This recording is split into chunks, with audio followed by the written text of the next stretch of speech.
Welcome to the Geary, Stein and Stevens show. I'm Troy Geary alongside my co-hosts Will Stein and Dave Stevens. Our podcast is available on Apple, Spotify, Anchor, and also the Sideline Sports Network. You can also catch us on YouTube. I'm going to kick it over to Dave to introduce our guest today. Hey, guys, I am so excited to be with you guys, and thanks for letting me be a part of this. Our guest today, I have to give an introduction, but this guy needs no introduction. He was a 12-year NFL quarterback, played for the Lions. He played for the Bengals. He played for the Ravens, and he even started and played in place of Dan Marino back in the day for the Miami Dolphins. I'm talking about legendary Scott Mitchell, and he joins us today. Scott Mitchell joining us. And hey, Scott, thanks for being a part of the Geary, Stein and Stevens show. Thanks for joining us today. Where are you sitting? Scott, are you there? I am. Scott, I don't know. I do now, yes.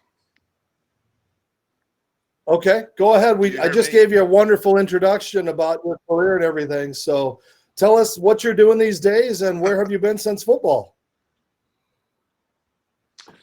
Oh my goodness, I've been all over the place, but right now I'm back home in Utah where I grew up. I do a radio show here in Salt Lake. It's a sports radio show every afternoon from 3 to 7 p.m. So it's fun to kind of keep my feet, I guess, in the sports world, and really enjoy doing it. I've got 5 grown kids. Most of them are married, and none of them are in jail. So life's pretty good. Well, thank you for joining us. And, Troy and well, I got to talk about Will. He's a Vikings fan. What are some of your best memories when you played in that old sloppy, ugly Metrodome when you were part of the Lions for so long? My memories of the actually I never won in the Metrodome, so I can't say I have any great memories. It was remember most is John Tierlink and of course John Randall. It was my first year in Detroit, and I tell you guys, beat up like nobody's business. And later Henry Thomas was a teammate of mine in Detroit, and then John Randall, I had him on my podcast, and he was telling me about how he made it to the NFL. And John Randall was undrafted, and we actually were drafted the same year, 1990. And I said, how does a guy who's in the Hall of Fame not get drafted when they have 12 rounds in the draft? And he told me, he said that the only team that was interested in him was Minnesota Vikings, and he had to weigh 10 more pounds than he did at the time.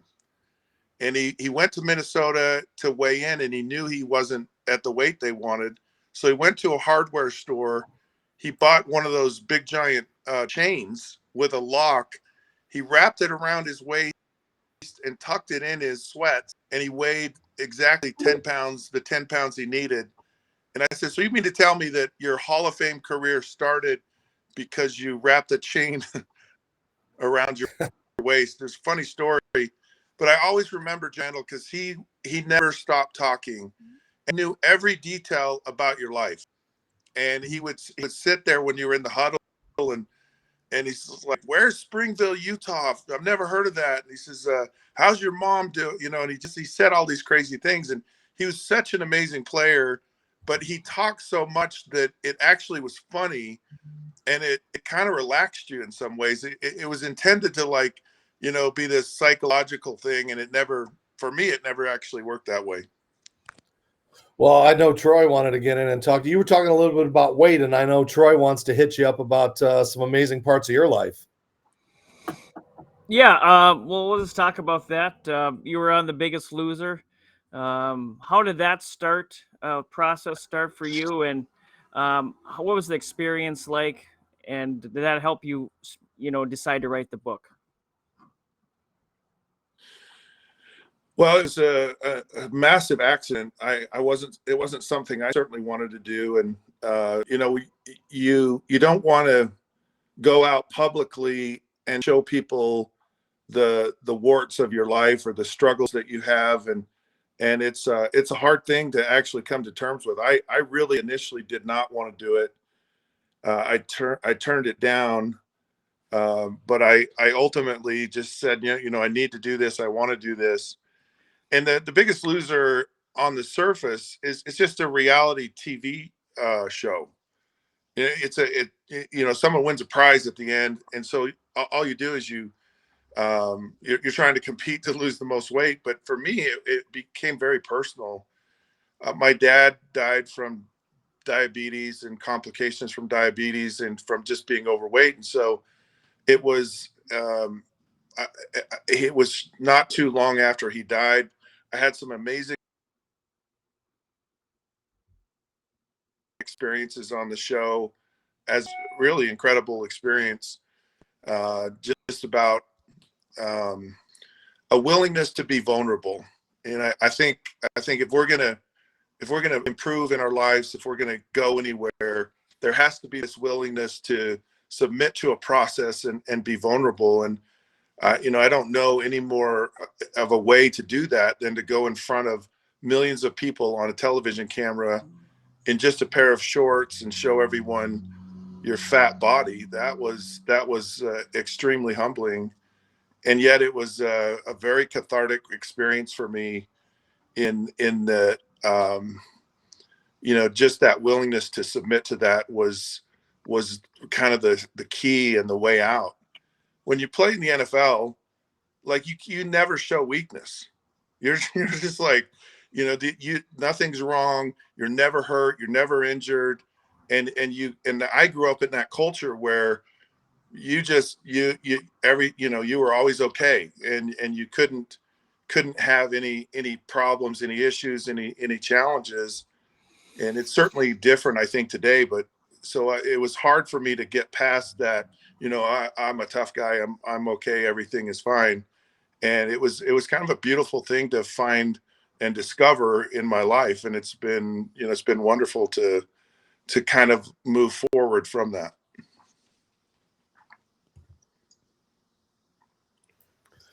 Well, we seem to keep having some issues with Will. Let's see if Will is back. Will Stein, are you out there? You wanted to ask a couple of questions to Scott while we still have you. Sorry about my internet connection, fellas, but so obviously being in Detroit and me being a Vikings fan, you have the Pontiac Silverdome that you played in, and you had the Hubert H. Humphrey Metrodome. How would you compare the environment of those two stadiums? Well, the environment sucked. I mean, for anyone who had to go play in those places, it was brutal. The Detroit was such a hard place to travel to. I mean, you go to the airport in Detroit, and you're an hour and a half just to get to the Silverdome, and it just wasn't an easy place to get to. They were so loud, and the thing in Detroit is we practiced in the Silverdome, and it was a forced air stadium, so the ceiling was held up by just air. They just blew air into the building. And you'd think, okay, it's really cold in Michigan in the winter, and you're like, well, I'm fine because I'm inside. But they blew all the cold air from outside inside, so we're practicing, in our winter gear inside in Detroit. So it just was a miserable place. Both of those places were extremely loud. The surface that existed back then, the artificial turf, should have been outlawed, should be outlawed. It was about, I don't know, maybe 2 inches of this like foam outdoor carpet basically on top of asphalt. And places like the Metrodome and the Pontiac Silverdome it was horrendous. And it was such a bad surface. Today it's so much nicer, the synthetic turf surfaces, and a lot of indoor stadiums now they grow grass and have grass. I know Allegiant Stadium with the Raiders in Las Vegas is like that, and it's just changed dramatically. Always a really hard place to play in the Metrodome. Very loud when the crowd was going. Actually, you know what? You guys asked me about my best memory there. I actually did win in Minnesota. I remember throwing a fade route to Herman Moore late in the game, and we came back and won. I think that was 1996, and that actually put us in the playoffs that year. So sorry for your Vikings losing that day, but yeah, that was I just came back to my mind.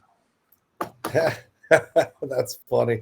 And, as we look at your great career, all the teams that you were with and everything, people don't realize that, you had to come in and basically take over for Dan Marino when he, went down. Tell us what that was like to go in and suddenly replace a legend, not expecting to have to jump in and take over for a legend that was going to be a future Hall of Famer.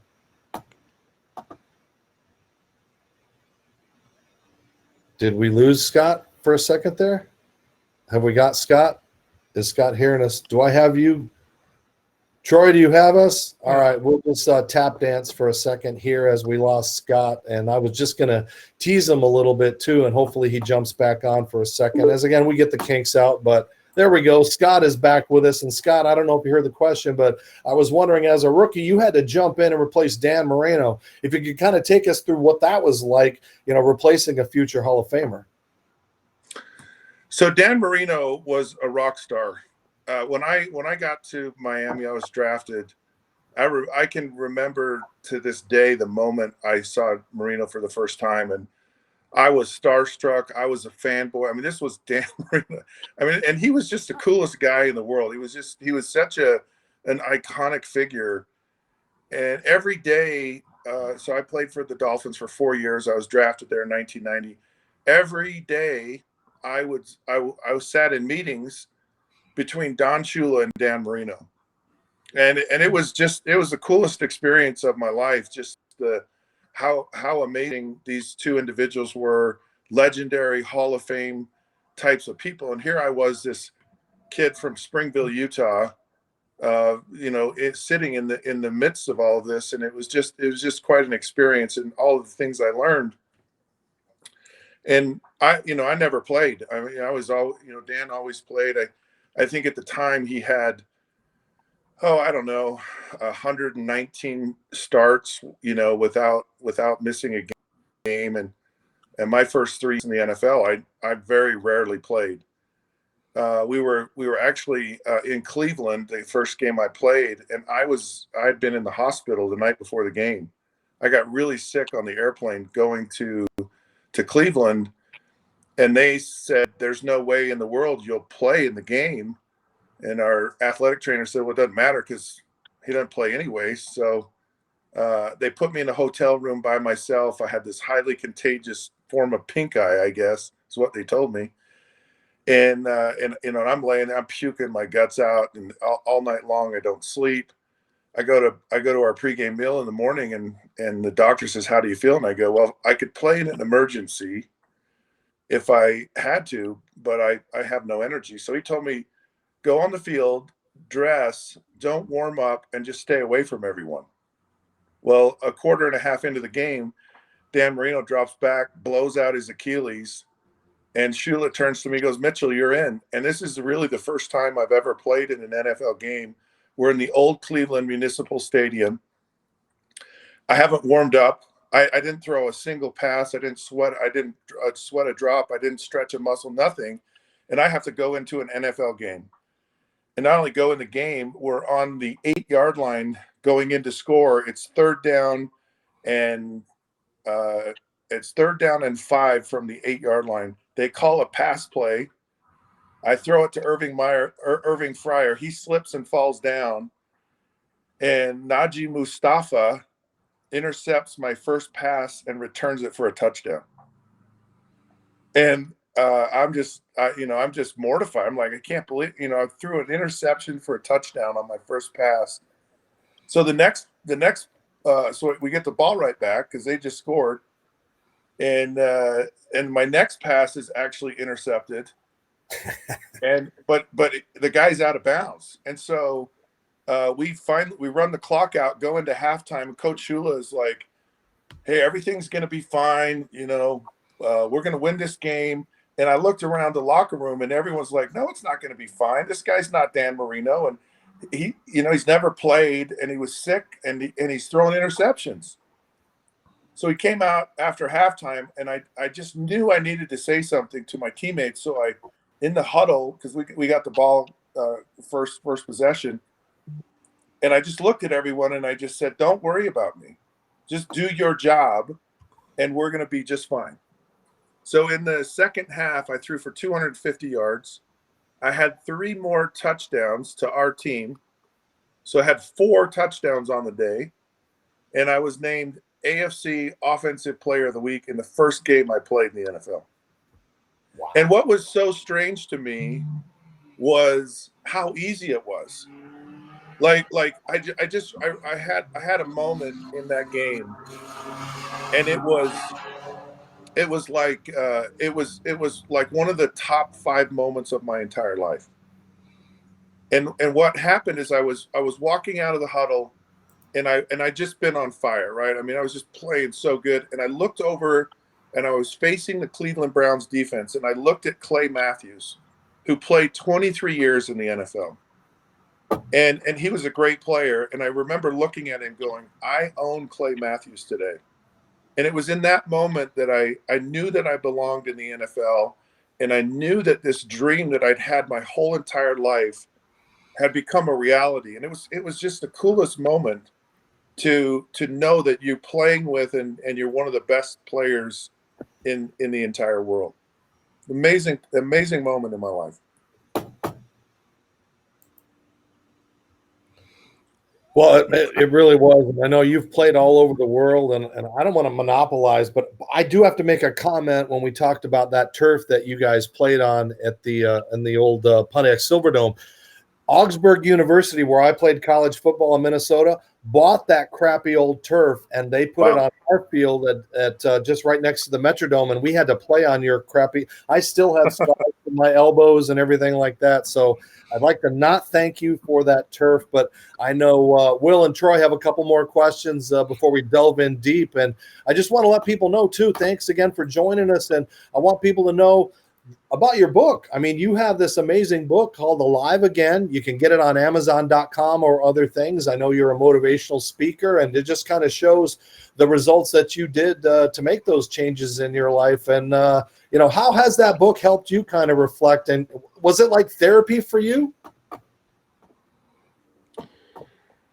So you kind of broke up there, and I believe you were talking about the book I wrote. And really, it kind of boils down to, I had this experience when my dad, where I was with him in a hospital. I knew he was going to die.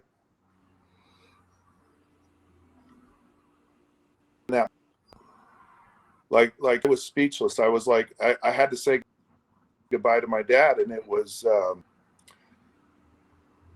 I didn't have the words, and I'd watched it the previous 6 years. Just his body was just ravaged with all kinds of sickness, and he'd had amputations and had just some of the most disgusting things happen to him in his, dealing with this disease of diabetes.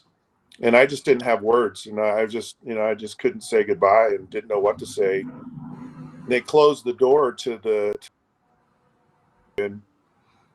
And when they did, there was a picture of a butterfly on the wall. And when I looked at it, I just was flooded with this, just, I don't know, inspiration or clarity or understanding. I don't know, it just came from a place, it's hard to describe, but it just was a very spiritual moment for me. And I told my dad, I said, Dad, you're like this old worn out caterpillar that's going to go in this cocoon for a while, and it'll be like you're dead. And I said, but one day you'll come back to life again, and you'll be this amazing, beautiful butterfly. And so all this sickness won't be there anymore, and you'll come back to life. And I believe that. And I believe that death is, there'll be a resurrection. I believe that we'll all live for ultimately. And it just gave me this, that it was okay that he died. And then after that experience, and after my dad died,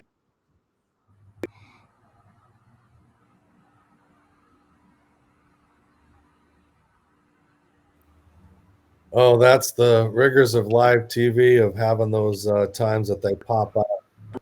we can find that greatness within ourselves, because that's really what happened to the caterpillar, right? And it morphs into this beautiful creature, and it does it within itself. It doesn't go plastic surgery. It doesn't have pill. It just finds a way to see its greatest potential within what it is. But the other side of it is, we have these struggles in our life, and these challenges, and these hard things that happen. And those are the things that, when we become that beautiful butterfly, we appreciate it so much more. I can all of a sudden, it can fly, it can go anywhere. And it's truly an amazing miracle of nature, that whole transformation process. And it just really struck with me. And so, actually, I woke up yesterday morning and I was like, I've had an amazing life, and it's not all been easy. It was hard.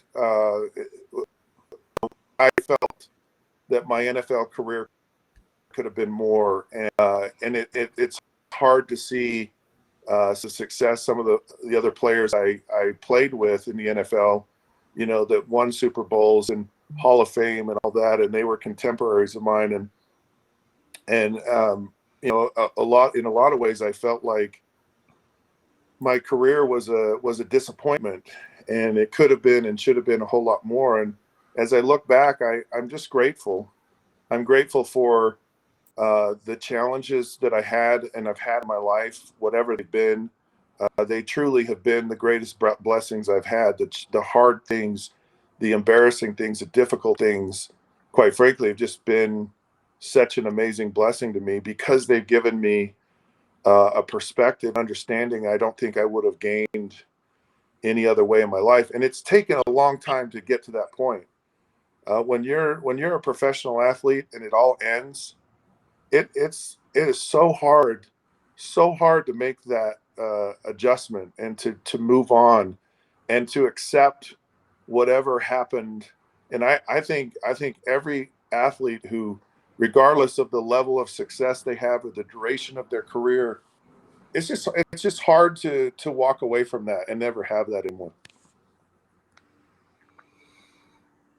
Okay, 1994, you were a free agent, first time your career. Can you talk about the process and what ultimately helped you decide to sign with the Detroit Lions? I don't know if you know this, but it boiled down to two teams: the Minnesota Vikings and the Detroit Lions. I almost became a Minnesota Viking. I was like that close. And really, I don't know. It was kind of like both places were the same for me. It was an amazing process, because free agency existed, and just the opportunity to go somewhere. I loved playing for the Miami Dolphins. I didn't want to leave, quite frankly, but there wasn't an opportunity for me, and I was behind a great player, and so to be able to go out and become a starting quarterback in the NFL, and live that dream that I had as a kid, was just an amazing experience to be able to just do that. And a lot of people fought for a lot of years for that ability to have that freedom, and I was one of the first people to experience that. And when, so it was fun to go. I had 5 teams that I actually visited, a lot like going to college. And Brian Billick was the offensive coordinator for the Vikings at the time. Dennis Green had been at Stanford. I knew a lot of the coaches. Tony Dungy was the defensive coordinator at the time for the Vikings. Really, I loved it there, and in a lot of ways thought I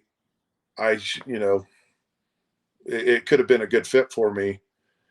And uh, and it almost felt like it was a coin toss between Detroit and Minnesota. And I look back on it now, and I think it was a better fit for me offensively to go to Detroit. And a lot of things there, I can give you kind of a fascinating history lesson here about what happened in Detroit, because it's pretty remarkable. We incorporated, so I go to Detroit, and I sign a con that's like unheard of, right, at the time. I mean, people are just like, he got what, and I can tell you what it was. I got $11.5 million for 3 years. So I think it was like $3.5 million a year that's what I made. Entire salary cap at that time was $35 million that they spent on, and now I think it's over $200 million. And,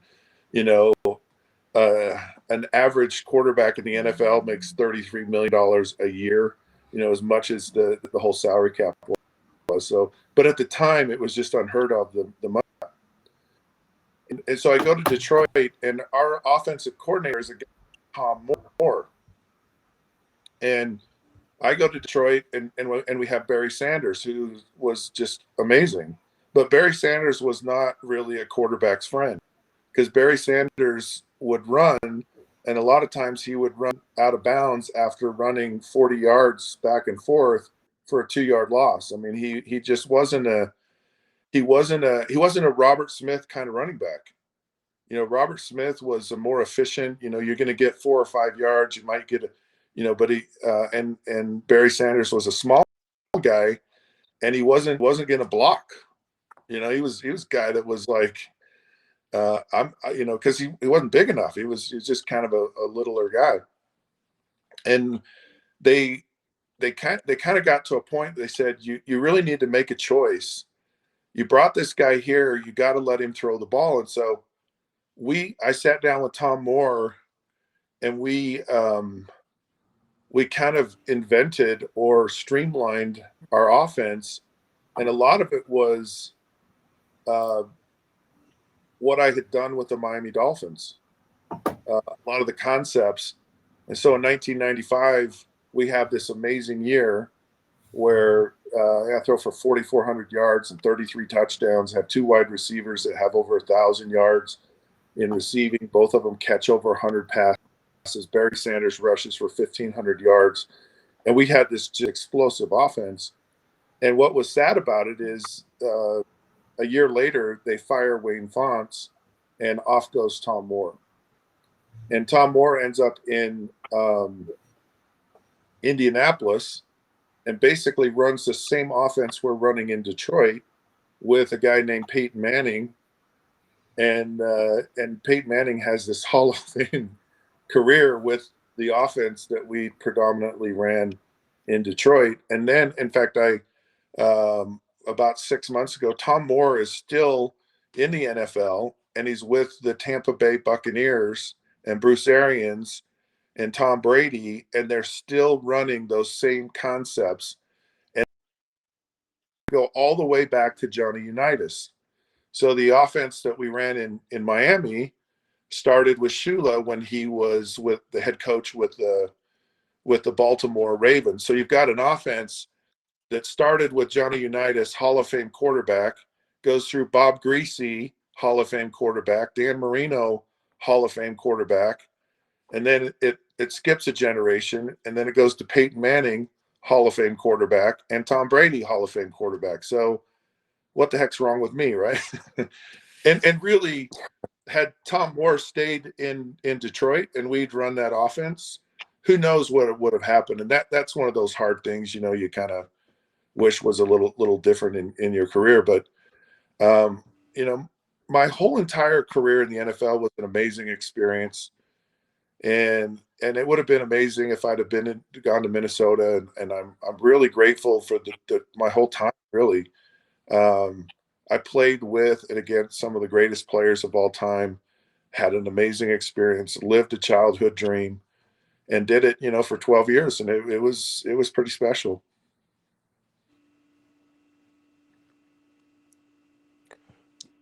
Cool. So I want to give you a movie reference. So everybody knows the movie There's Something of Mary. Uh-huh. There's something about Barry. What was that something about Barry, and how did he make you and the guys around you better? Well,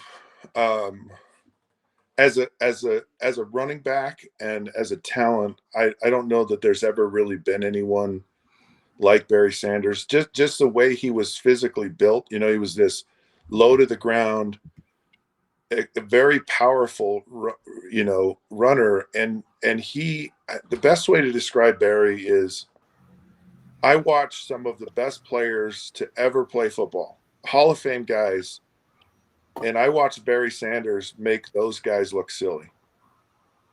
Like I can name off, John Lynch, who's in the Hall of Fame, had Barry Sanders in the backfield, dead to rights, and I don't know that Barry even did anything. He just kind of wiggled a little bit, and John Lynch was like he was frozen, and Barry Sanders just ran right around him and scored like a 50-yard touchdown.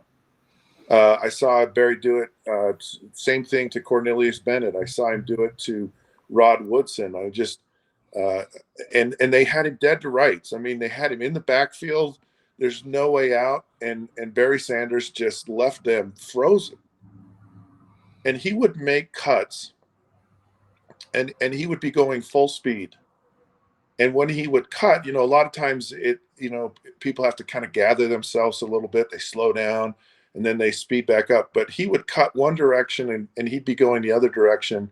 And it was always full speed. There was a game against the Chicago Bears, and it was a Thanksgiving game. And I remember Barry went through the line to the left, and he got into the secondary, and everybody was pursuing him to the left. And he made a cut back to the right, and it was like he froze everyone, the whole entire defense, and he just went to the right against the grain and scores a touchdown. His ability to his ability to make those cuts at full speed was I just never saw anybody do it. And when you're a part of it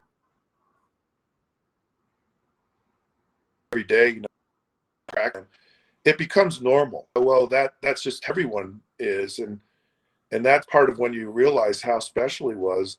Other guys would go in the game, or you would watch other running backs in the NFL, and you'd go, oh, if that was Barry Sanders, that would have been a touchdown.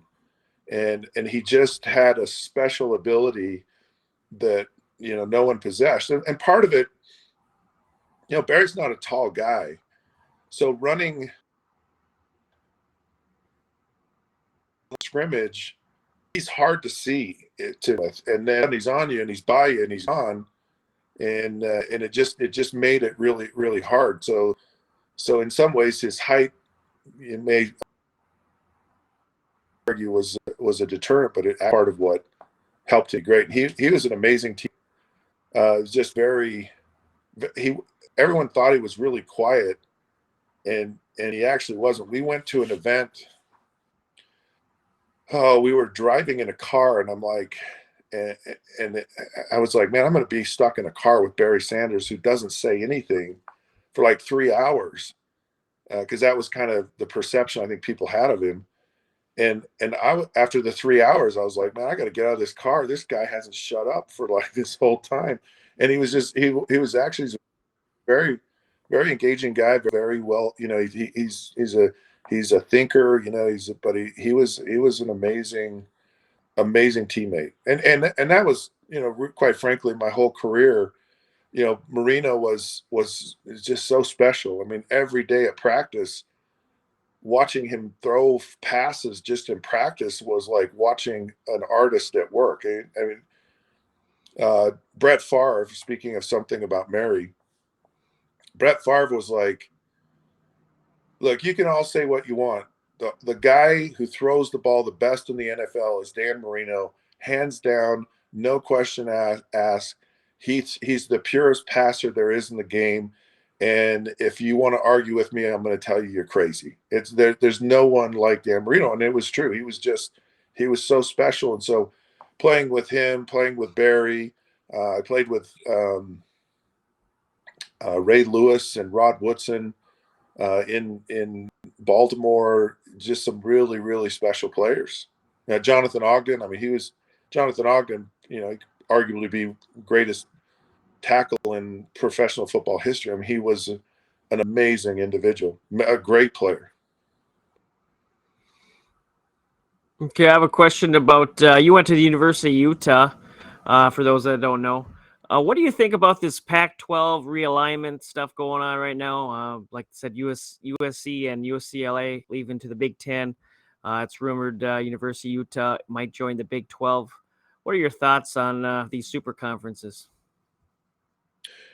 Well, for Utah, who there's a real shot for Utah to be in the college football playoffs this year. They've got a really, really good football team. Cam Rising, the quarterback, was exceptional last year. They lost a tough game in the Rose Bowl to Ohio State. He played well. Most of the team's back. They were a very young team.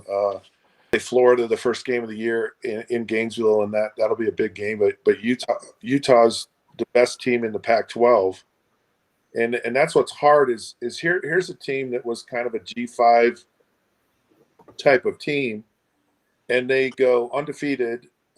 They get into the Fiesta Bowl against Pitt, and the late '90s, actually it's the early 2000s. So they become a bowl buster, right? They get into a New Year's Day game. Then a couple of years later, Alex at Utah and Urban Meyer, and Utah has again an undefeated season, plays Alabama in the Sugar Bowl, beats Alabama. So as a group of 5 team, they do everything they can to become a Power 5 school, get invited to the Pac-12, kind of struggle early on there, and now they've been to the championship game 3 of the last 4 years and won it last year and go to the Rose Bowl. So here's a program that's been on the rise for the last 20 plus years, and they've done everything. They're a really, really good program. They're a top 15 program in the country, should be every single year. And yet the only relevance in the Pac-12 is if it's really just USC. Like if USC is not in the Pac-12, the Pac-12 is dead. And so for USC to leave, and USC hasn't been good. I mean, Lincoln Riley coming is, finally woke USC up because, USC it's just an amazing program. And without USC, there is no Pac-12. And it's just like the Big 12. Without Oklahoma and Texas, there is no Big 12. And the reason is because all of college football is run by TV. I mean, college football, we can all pretend everyone's a part of it. College football is 2 conferences, the Big Ten and the SEC. And they run everything. And so nothing's really changed in college football in my mind. The powerful teams, the blue blood programs are still the blue blood programs, and they're going to benefit, and they're going to remain the powerful teams in all of college football. And that power is just being centralized into a smaller group of people. And it feels to me like the Big Ten and the SEC are ultimately going to probably break off and just create their own thing. Now, who all gets invited to that? I don't know. But college football is driven by money. It's driven by the TV dictates everything. And this move was all about USC and UCLA getting more money. The tradition of college football is gone. the Pac-12 had a great tradition, and it's unfortunate for schools like Utah that really they'll never be a powerful program in the country because it's just, if Salt Lake had a bigger TV market, it's just a challenge, and that's where everything is. It's can you create enough value in your TV market to justify being a part of the program, and Utah really is kind of on the border on that. And people are talking about, we'll go to the Big 12. The Big 12 isn't any different. It's not any different than the Pac-12 right now without these bigger market schools and programs. I think Utah at the end of the day will be fine, but CJ Stroud, who is a Southern California kid, I think there's a couple of other. They're all Heisman Trophy candidates this year, and they're all from Southern California. And USC was always like they got the best players in the country, and they're not. And CJ Stroud said, "Why do I want to play in a half full stadium when I can go to Ohio State? I can have the success I've had. I can be a Heisman Trophy candidate. I can play in front of 89,000 people, and I'm the talk of college football every Saturday. And I go to USC, which is the story, and I'm an afterthought. I'm on after dark. There's not the same hype, and so USC, realizing with all of the NIL deals and the money that they need to generate and the exposure these players are demanding today, they had no choice but to move if they wanted to be and remain relevant in college athletics. And I think UCLA is a great brand. I think UCLA is more along for the ride. It's kind of like, well, okay, you got this little brother here, bring him along. But the main get, I believe, for the Big Ten was USC. Scott, I can kind of associate a little bit of what you went through. I hope if you can see this, I'm going to put it up on the screen. During COVID, I don't have legs, but I had ballooned up, and it was really tough for me to try to lose that weight. But I saw what you did. I was inspired by what you did. I dumped 55 pounds. So, with that success that you had, overcoming that, I'm just curious as to, what was the lowest point and what got you to the point of where you had that success so you could turn your life around?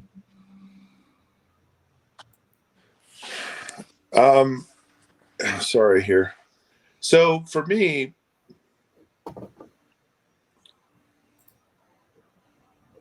oh no.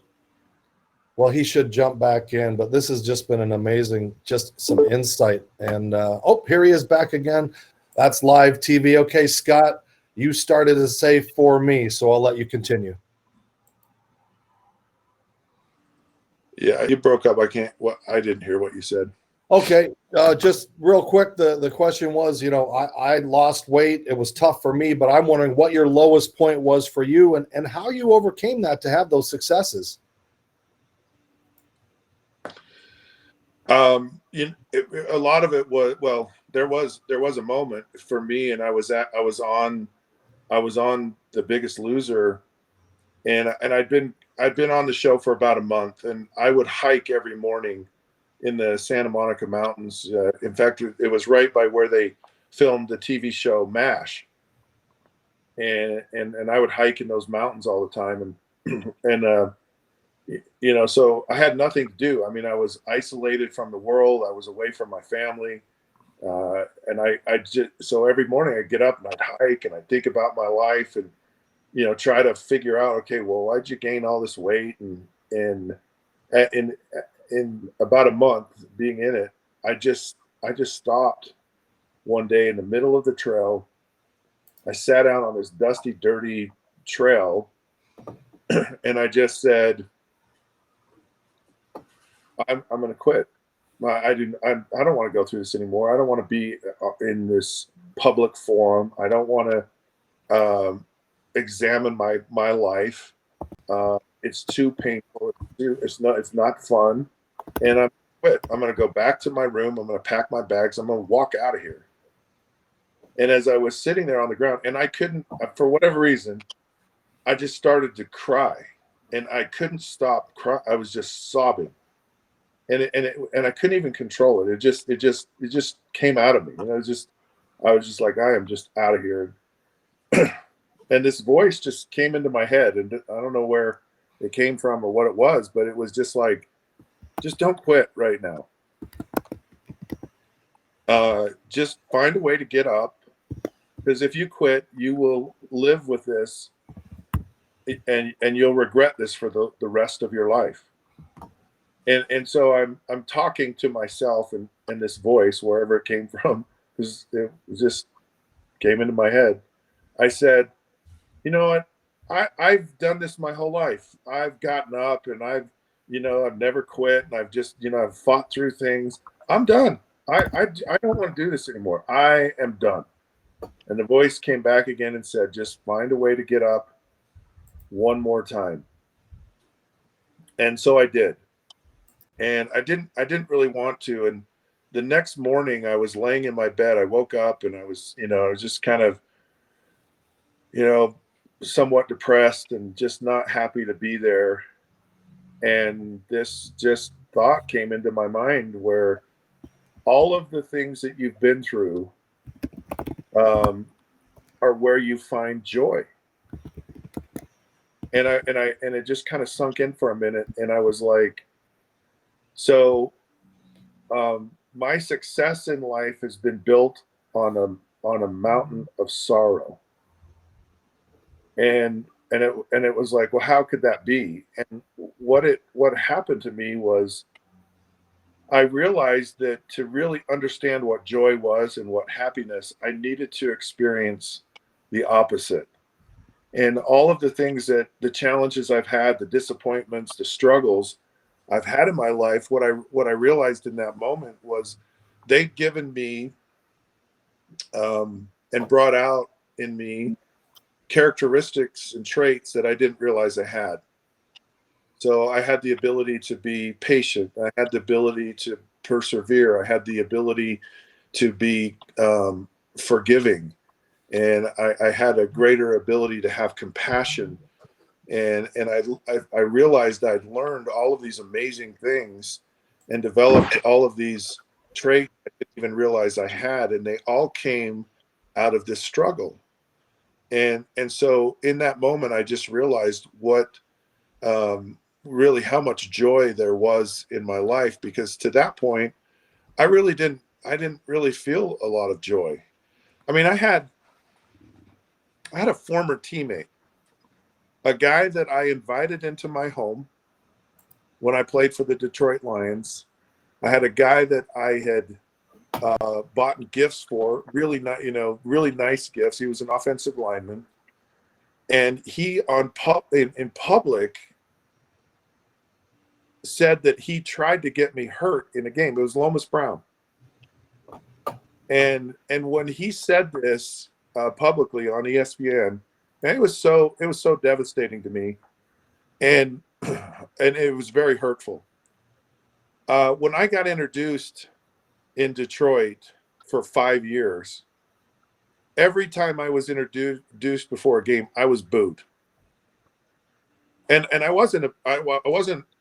It was just how it was. It was like I was the starting quarterback for the Detroit Lions, and they hated me. And I can't even begin to tell you how hard that is, like, to deal with on a day-to-day basis. Like, I couldn't go out in public. I couldn't, and just the ridicule that I got in my career as a professional athlete, it was brutal. And you feel, you know what, you feel like, you suck. And I hated it. And so, and I've had other, challenges in my life, whatever, but those were some hard things. And then getting benched by Bobby Ross was just the worst thing in the world. And it was all later he actually apologized to me, said he shouldn't have done it, and there's a whole story behind it that I'm not going to get into. But so you have these really humiliating things happen to you in your life, and at the time they were so painful and they hurt so much, and yet I've been able to find the beauty in all of that, and it really is, and that was really a moment for me when I realized that my my biggest challenges in life and the things I thought were my biggest disappointments were actually some of the greatest successes I had, because I made it through it. I persevered through it, and it ended up being just a beautiful, amazing thing for me. But it took a long time. It was not easy. Well, Scott, thank you so much for just, letting us in and so intimate. I mean, most people don't really, let us into that kind of a world and what you've been through and the successes. But before we let you go, and again, thank you for being with us. You can get your book. And where is that? Also on Amazon, other places we can get it? I have no idea.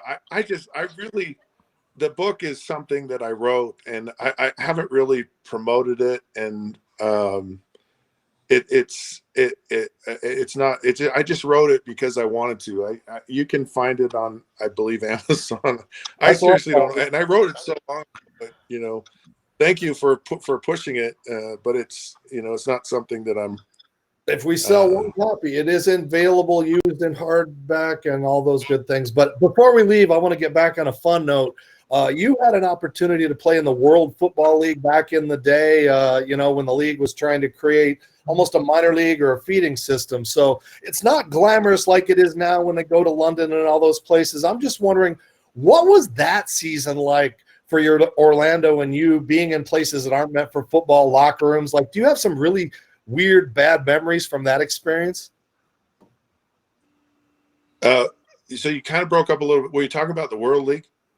Yeah, about what was the lows of the locker rooms and the food. Like it's not glamorous like it is now. So the World League was the best thing I ever did, and it was one of the most fun times I've ever had in my life playing football. I had to beg the Miami Dolphins to let me go play. And people were like, no real NFL player goes and plays in the World League. But I never got to play because I was behind Dan Marino. And I was like, I want to go and do whatever I can to get experience. And so I was with a bunch of guys who just wanted to go and play football. But it was a humbling experience because, the whole setup is not like the NFL at all. But the football was really good. I mean, I played in Orlando. We had about 45,000 people that showed up. I was on national TV every weekend in the spring. We played in the World Bowl. It was a great experience. And to me, I describe it like, you always say, boy, if I could go back in life knowing what I know now, and if I could go back, I'd be so much better. And that's what I felt like. I felt like my time in the NFL, I'd learned so much, even though I didn't play a lot. And then I went back and I was just so much of a better player. But our offense in Orlando, I think every single guy except for our center ended up being a starter on an NFL team. And we had a really, really good team. It was a great experience. And for me, it was really taking one step backwards in my career to go 3 or 4 steps forward, because I was a different player when I came back after that. And that was after my second year in the NFL. It was right in the middle of my career. Awesome stuff. Thanks again, Scott, for joining us. We really appreciate you taking time out of your day to talk with us. And if you ever want to come back on in the future, talk about anything, we'd love to have you. Yeah, I always love to come on. Thank you. I've really enjoyed it. Thank you. Thank you so much, Scott. And again, Will, Troy, this was fun. I want to keep doing this. You guys are great. This is fun. We got a great guy like Scott that joined us, and we got Marty Cordova coming up. I mean, You know, so thank you for letting me be a part of this, guys. Awesome. Thanks for having us, Dave. All It's right. always a pleasure. That'll do it for this show this week. Make sure you follow us, click on likes, share us, do all those great things that are going to help the Geary, Stein, and Stevens show. For myself, for Troy and Will, let's have you guys wave, right? Have a good night, everybody.